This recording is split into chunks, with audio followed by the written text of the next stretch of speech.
Step 1. Open the box. Take out the product and lay out the parts. Step 2. Insert the rivet nut into the original vehicle's hole.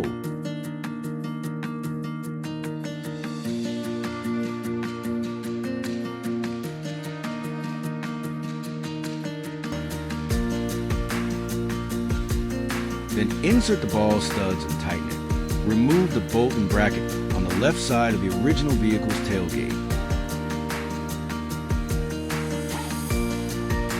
Step 3. Place the washer on the bolt, pass it through the hole of the bracket, and secure it tightly with a nut. Step 4. According to the video, install the tailgate assist on the upper bracket. Fix the other end of the tailgate assist on the bracket on the left side of the tailgate.